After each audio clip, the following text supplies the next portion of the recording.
guys. So I was born in Africa, although I've got Scottish heritage, I must tell you. And when you say just muscling on, that's kind of where it comes from, I'm guessing.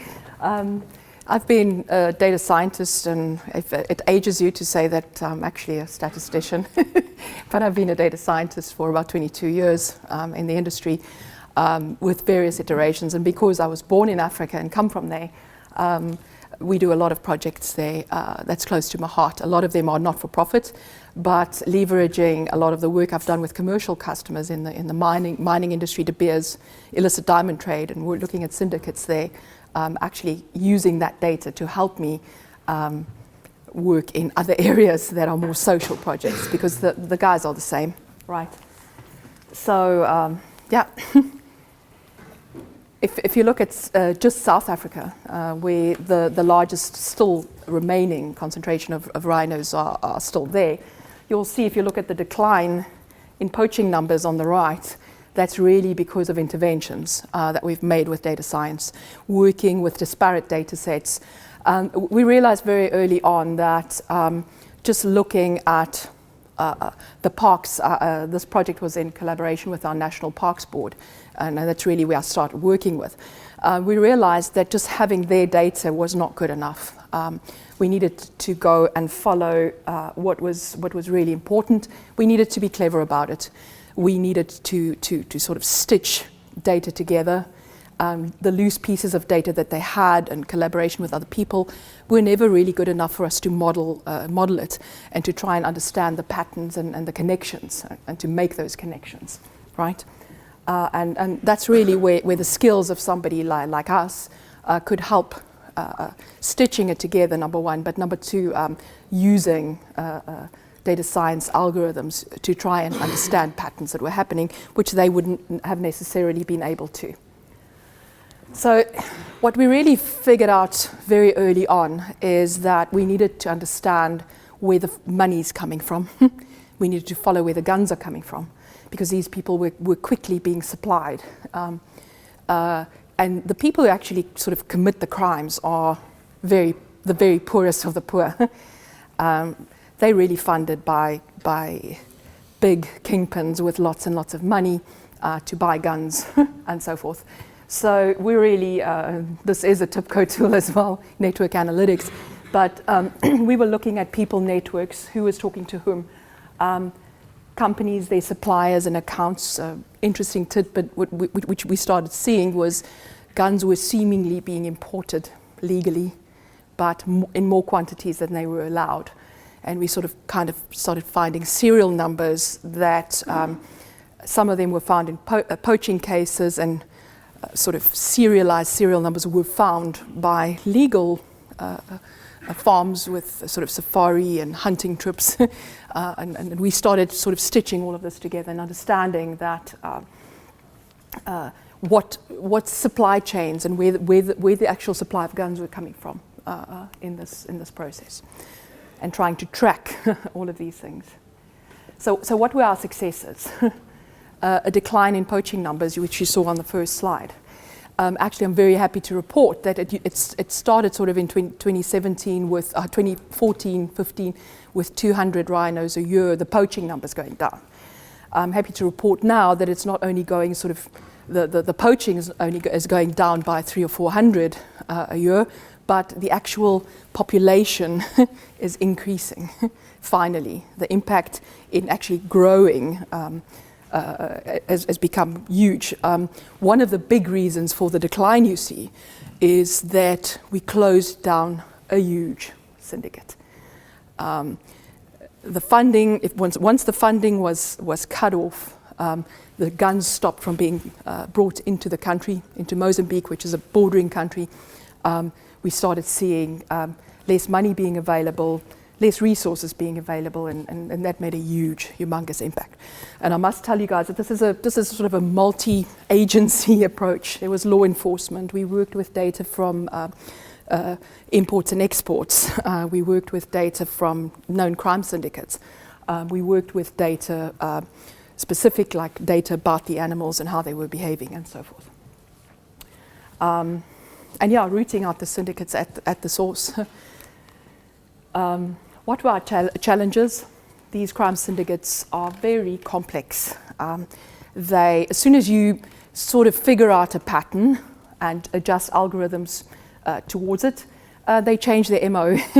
It's very, very difficult, but we've got it to a point now where we're learning quicker than we were ever able to before, at least. We've really started negotiating, because we had data available, official involvement, speaking to law enforcement agencies, speaking to border protection agencies, and to try and mitigate, because we had data at our fingertips to show them what was happening. Where before it sat in various different places and people couldn't really access it in a central way. So how did my corporate work, I do have to also eat, so how did my corporate involvement and how did data science really help the previous process? As I said to you, I've worked extensively in the illicit diamond trade. There I have industry-funded data sources.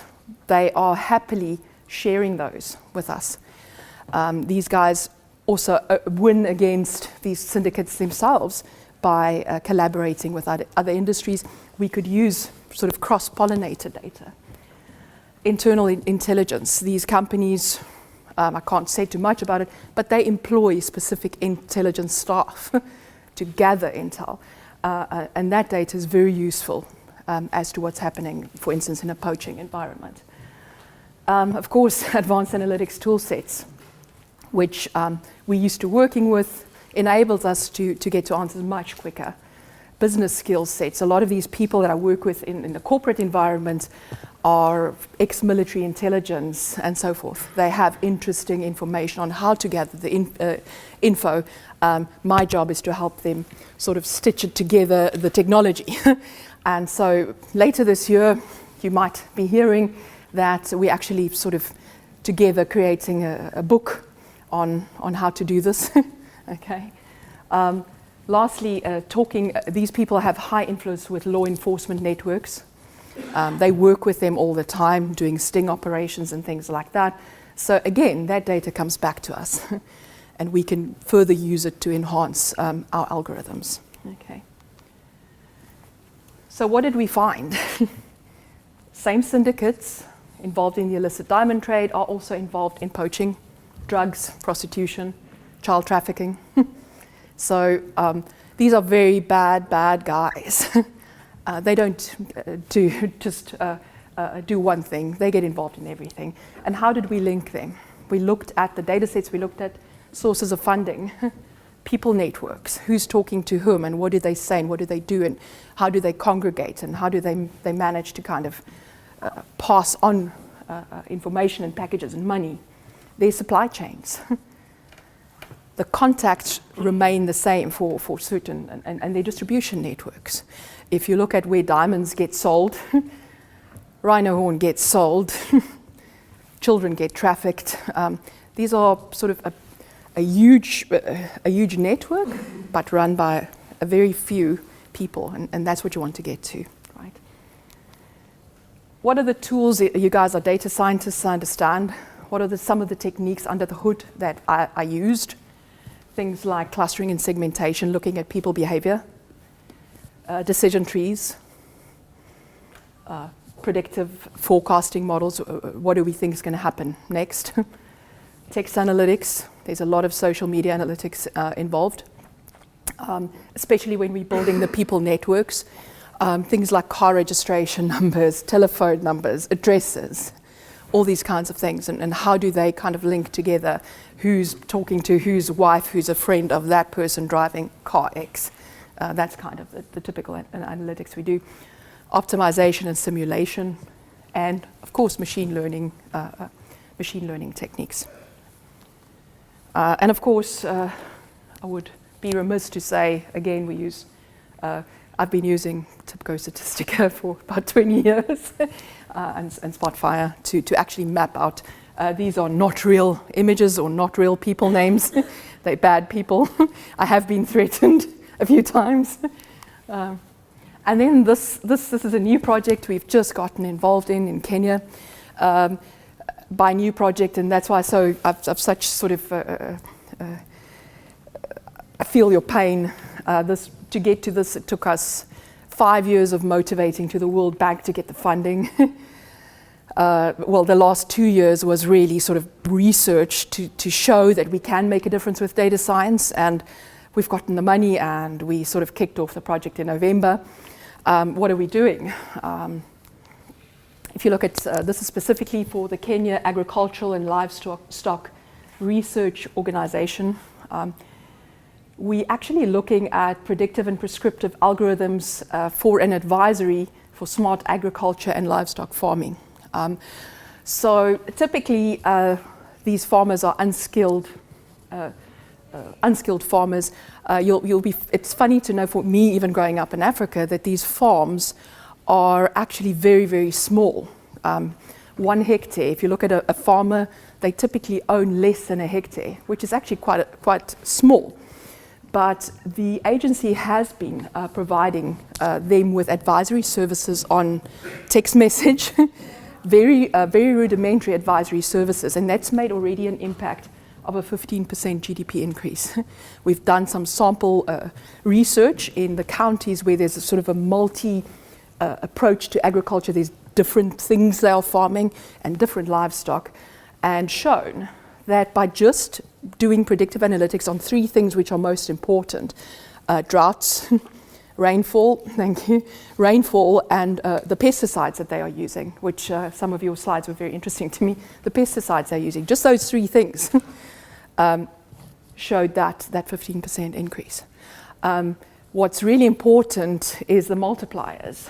50% of the GDP of Kenya comes from farming and livestock, from agriculture and livestock farming. 60% of their workforce actually work in that community.